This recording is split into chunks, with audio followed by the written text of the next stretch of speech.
지금부터 약 10여 년 전에 성신 여대역 근처의 골목에 아주 특이한 공간이 생겼습니다. 골목길을 걸어가다 보면 슈퍼마켓이 있는 건물이 있었습니다. 그런데 거기에 옆에 보면 자막에 나올 텐데요. 저런 특이한 간판이 있는 건물이 있었습니다. 저 옷걸이 모양의 로고를 자세히 살펴보면 아래쪽에 영어로 나니아의 옷장이라고 이렇게 이름이 있습니다. 사실 이곳은 제 신대원 동기이자 또 저랑 동갑인 친구 목사님이 10여 년 전에 개척했던 교회의 다른 간판입니다.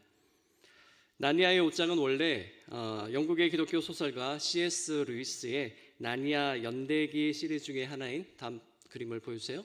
네, 사자, 마녀 그리고 옷장에서 따온 것이라고 합니다. 주인공 형제 자매들이 예수님의 상징인 아슬란이라고 하는 사자가 다스리는 나니아로 들어가면서 이야기가 시작되는데 그 통로가 바로 시골 저택에 있던 옷장이었습니다. 제 친구 목사님은 평소 문화예술 공연과 같은 보편적인 언어로 믿지 않는 이들과 소통을 하고 싶다라고 하는 그런 목회 철학을 가지고 있었습니다.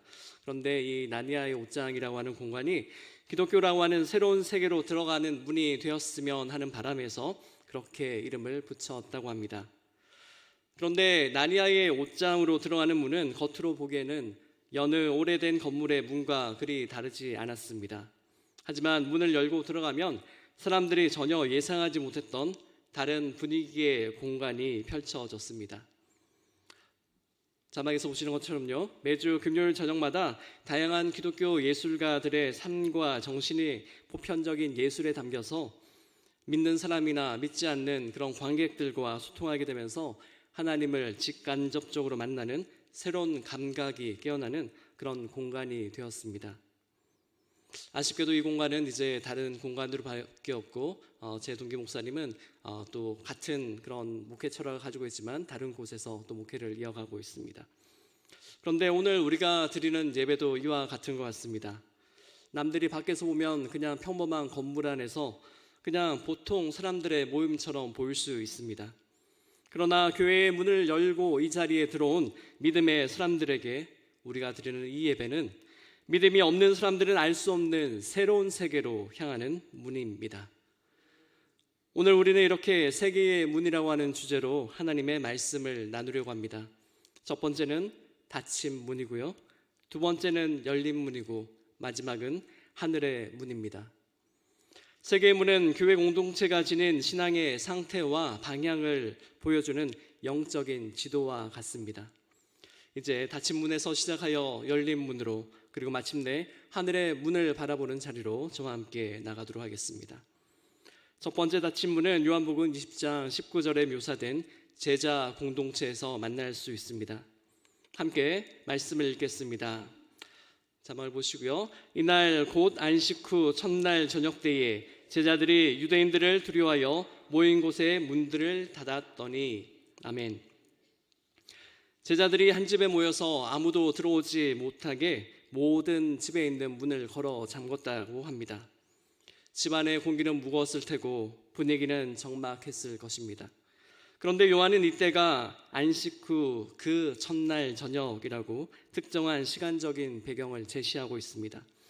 이날 저녁 이전에 발생한 놀라운 주님의 부활과 그에 대한 막달라 마리아의 증언이 이미 제자들에게 전해진 이후의 시간이라고 하는 표시입니다.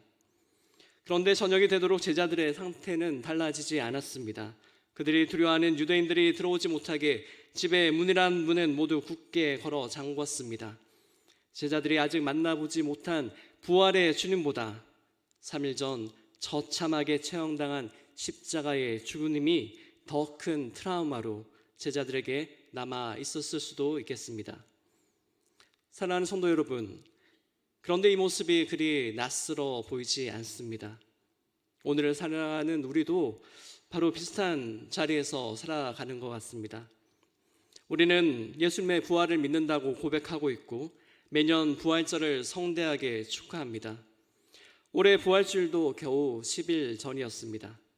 그러나 세상은 여전히 불안하고 미래는 본질상 불확실하기 때문에 우리의 삶은 쉽게 흔들립니다. 이럴 때 우리는 삶을 흔드는 문제를 직면하기보다 마음을 닫고 그 문제를 잊어버리는 쪽으로 기울어지기도 합니다. 그래서 우리는 낯선 무언가, 내가 통제할 수 없는 요소들이 나 자신을 흔들지 못하도록 마음과 환경의 문을 닫고 살아갑니다. 이렇게 우리의 신앙이 얼마나 피상적이고 연약한지를 고려해 보면 부활절 제자들의 반응도 이해가 됩니다. 제자들은 주님의 부활이 무슨 의미인지, 무엇을 변화시키는 사건인지, 그리고 그 파급이 얼마나 근원적인지 아직 깨닫지 못했던 혼란스러운 상태에 있었습니다.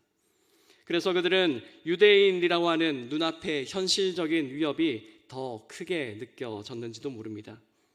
그래서 그들은 문을 닫고 아직 두려움이라고 하는 어둠 속에 머물러 있었던 것입니다. 그런데 두려움으로 닫힌 문보다 더 심각한 이유로 닫히는 문이 있습니다. 요한계시록이 전하는 소아시아의 7교회 중 하나인 사대교회가 바로 그렇게 문이 닫혔습니다. 사대라고 하는 도시는 소아시아에서 부유하고 이름난 도시였습니다. 사대교회도 소아시아에서 아주 부유하게, 또 겉으로는 아무 문제가 없어 보이는 그런 교회였습니다. 사람들이 보기에 활발한 교회였고요, 스스로도 잘 교회가 유지되고 있다고 생각했습니다. 그러나 주님의 말씀은 달랐습니다. 요한계시록 3장 1절의 말씀을 자막을 보시고 함께 읽겠습니다. 사대 교회의 사자에게 편지하라. 하나님의 7영과 7별을 가지신 이가 이르시되 내가 내 행위를 아노니 내가 살았다 하는 이름을 가졌으나 죽은 자로다. 아멘. 내가 살았다 하는 이름은 가졌으나 죽은 자로다. 사대교회가 처음에는 외부의 두려움 때문에 문을 닫았는지 모르겠지만 시간이 지날수록 그 자신들의 상태에 너무 익숙해지다 보니 교회의 문을 다시 열 이유를 찾지 않았던 것 같습니다. 그러다가 살았다 하는 이름만 가졌지 실제로는 영혼이 죽어버린 교회가 되고 말았습니다. 예배는 드리지만 가슴은 뛰지 않고, 찬양은 부르지만 눈물은 없고, 기도는 드리지만 하나님이 멀리 계신 것 같은 상태, 바로 영적인 무감각으로 닫힌 교회가 된 것이지요. 이렇게 보면 요한복음에 닫힌 문과 사대교회의 상태는 서로 다른 이야기가 아니라 하나의 흐름으로 연결되는 것 같습니다. 부활의 소식을 들었지만 외부의 두려움이 들어오지 못하게 문을 닫은 공동체가 있고, 부활의 감격이 무뎌지다 보니 밖으로 나갈 이유를 찾지 못하고 문을 닫아버린 공동체가 있습니다. 하나는 두려움 때문에, 다른 하나는 무감각 때문에 닫힌 공동체라고 하는 공통점이 있습니다. 오늘 우리가 사는 시대는 이 닫힘을 더 부추기는 시대입니다. 뉴스를 켜면 밝은 소식보다 어두운 소식이 먼저 들어옵니다. 관계에서 상처를 받으면 사람들은 아예 관계의 폭을 줄여버리고 맙니다. 기대가 클수록 실망도 크기 때문에 처음부터 기대를 낮추는 것이 인생을 살아가는 지혜처럼 느껴지기도 합니다. 그렇게 조금씩 문이 닫힙니다. 겉으로는 아무 문제 없이 잘 살아가고 있는 것 같은데 마음 깊은 곳의 문은 점점 좁아지고 있는 것입니다. 교회의 흐름도 여기에서 자유롭지 못한 것 같습니다. 괜찮은 교회를 만들려다 보면 성도들은 어느 순간 불편함이 없는 교회, 갈등이 없는 교회, 상처가 없는 교회를 찾고 원하게 됩니다. 그러나 그런 교회가 정말 살아있는 교회일까요? 세속화의 영향으로 교회가 위축될까 봐 교회의 문을 걸어 잠그는 것이나, 익숙한 교인들끼리 편하자고 교회의 문을 막는 것이나 그 교회에 내리실 예수님의 진단은 동일합니다. 내가 내 행위를 아노니 내가 살았다는 이름은 가졌으나 죽은 자로다라는 것이지요. 사랑하는 성도 여러분, 이 말씀은 우리를 향한 질문입니다.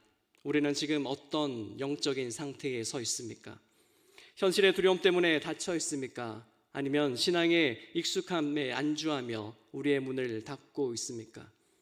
예배는 드리지만 마음은 열리지 않고 신앙생활을 하지만 우리의 생명은 약해지고 있지 않습니까? 교회로서 우리가 이 질문 앞에 정직하게 서지 않으면 두 번째 문인 열린 문으로 나아갈 수 없습니다. 닫혀 있는 상태를 인정하는 것이 열린 문으로 향하는 출발점이기 때문입니다.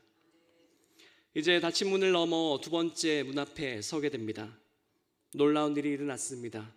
제자들이 문을 걸어 잠그고 있던 바로 그 집, 그 자리에 부활하신 주님이 들어오신 것입니다.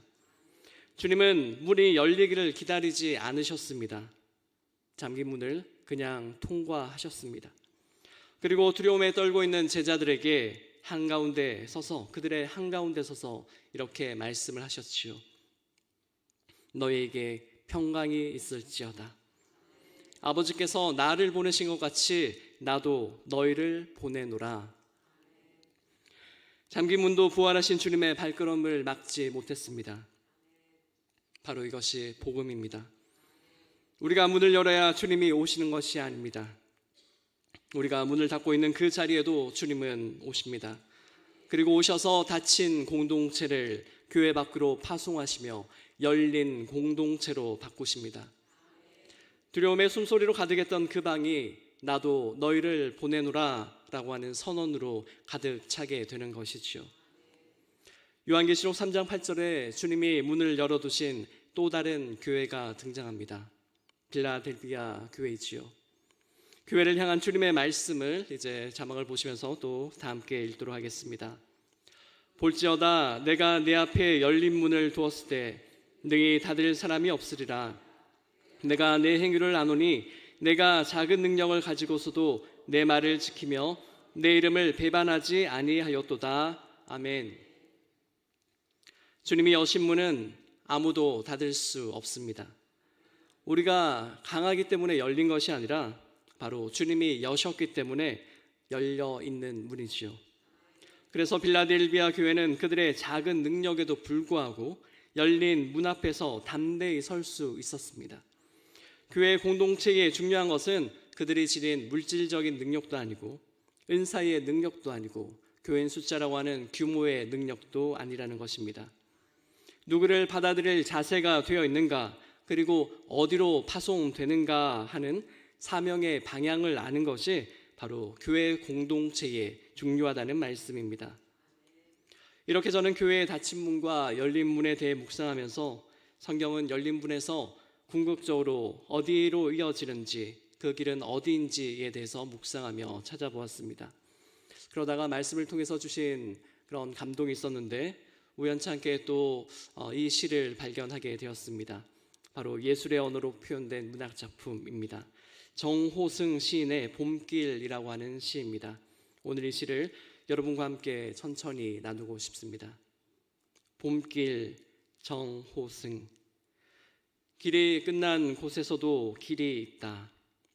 길이 끝나는 곳에서도 길이 되는 사람이 있다. 스스로 봄길이 되어 끝없이 걸어가는 사람이 있다. 강물은 흐르다가 멈추고 새들은 날아가 돌아오지 않고 하늘과 땅 사이의 모든 꽃잎은 흩어져도 보라, 사랑이 끝난 곳에서도 사랑으로 남아있는 사람이 있다. 스스로 사랑이 되어 한없이 봄길을 걸어가는 사람이 있다.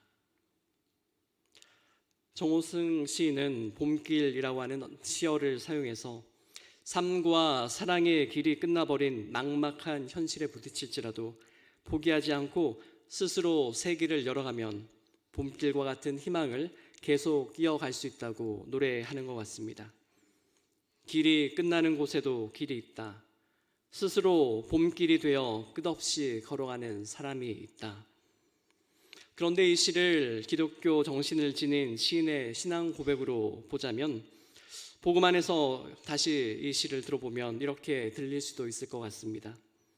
우리에게는 종종 인생길이 끝나고 막히는 것 같은 순간이 있습니다. 죄의 문제 앞에서, 죽음의 문제 앞에서, 절망의 현실 앞에서 인간의 길이 끝나는 위기를 우리는 맞이합니다. 그런데 시인은 바로 그 자리에서 길이 열리는 경험을 노래합니다. 누군가가 길이 되어 주셨기 때문입니다. 이 19에서 우리는 요한복음의 향기를 맡을 수 있습니다.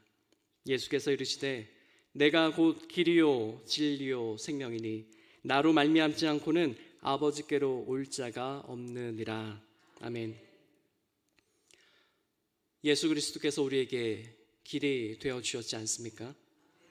주님은 영원한 생명으로 가는 길과 진리를 알려주셨을 뿐만 아니라 그분이 친히 길 자체가 되신 분이십니다.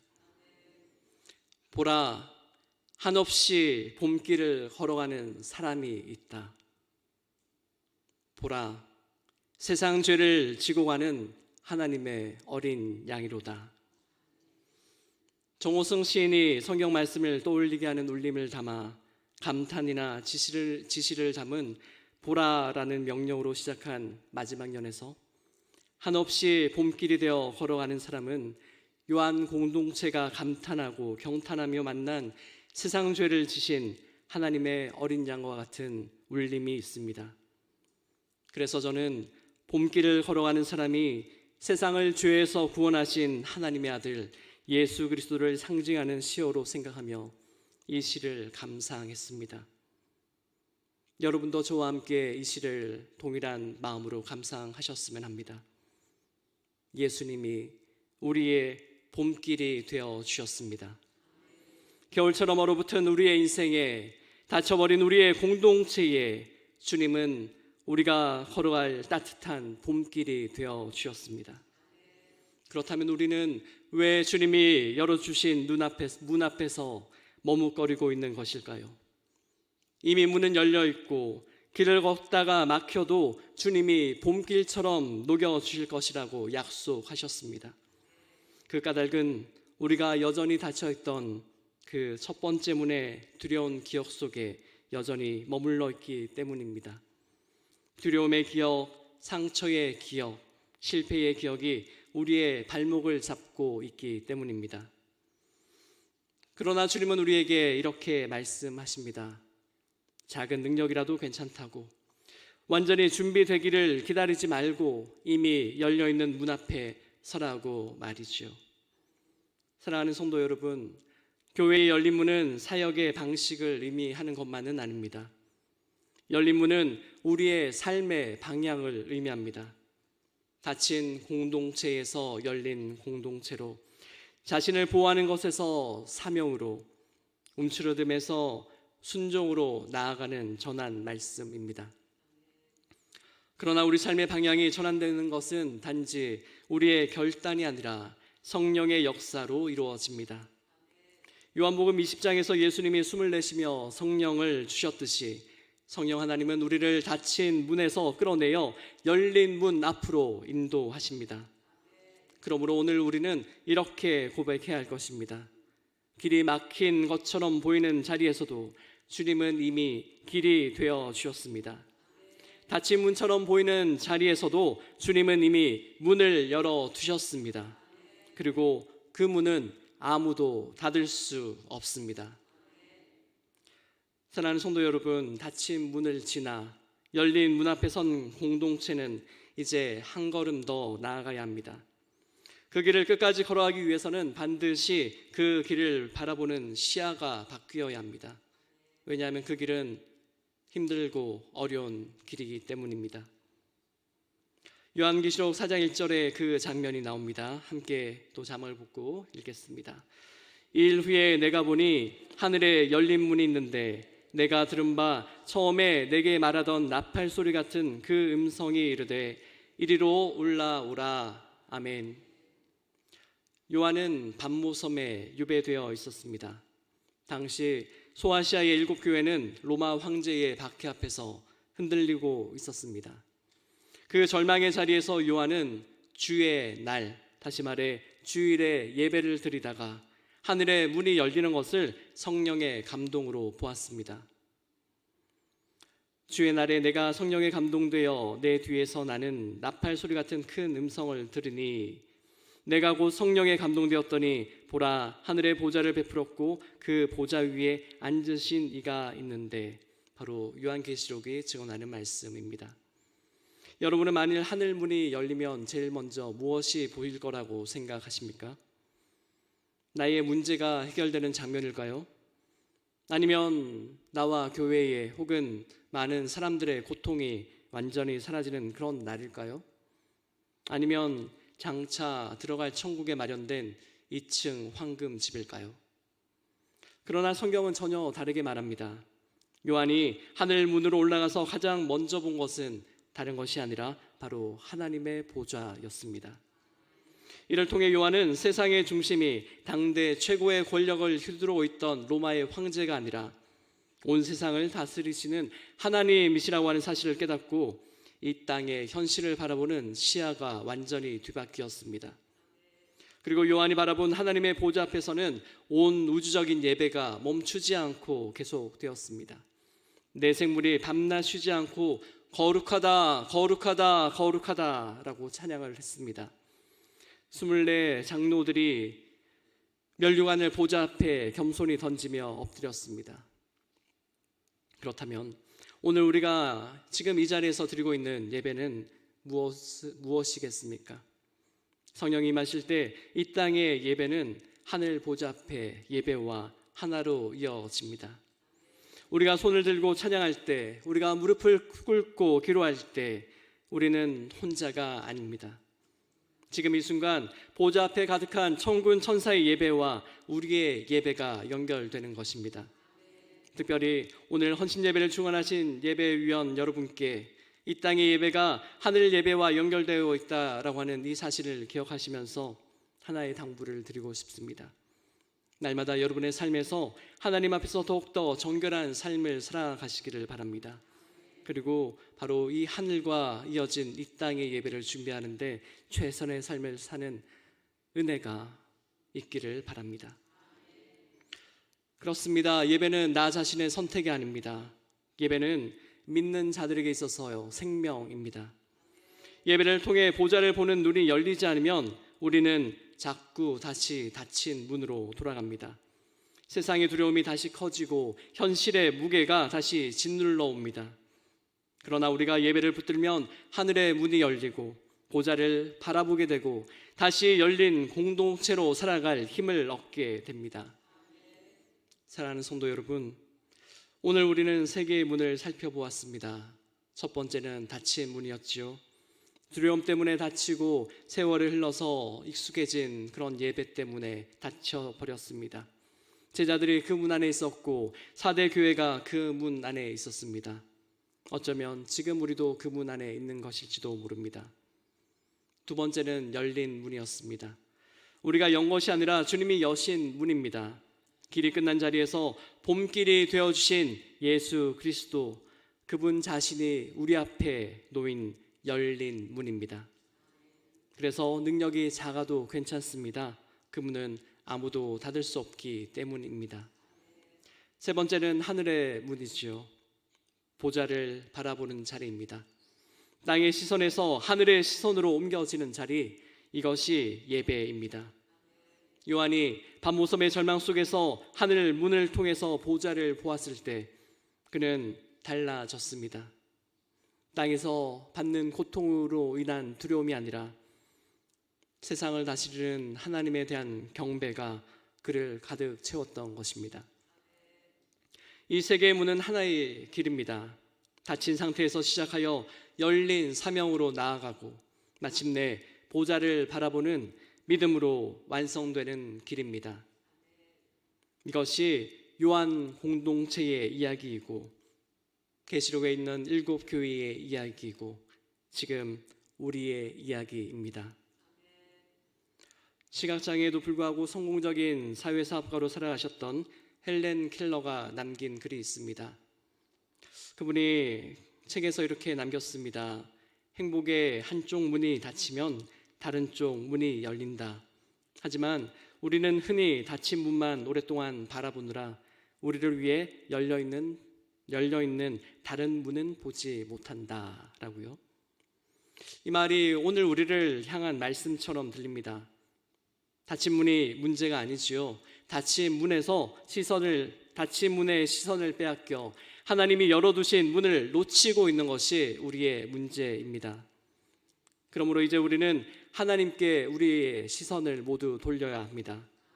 오늘 이 시간 부활하신 주님께서 우리 인생의 문을 여시고 우리를 열린 교회로 세우시고 하늘의 문을 통해 주님의 보좌를 보게 하시기를 주님의 이름으로 축원합니다.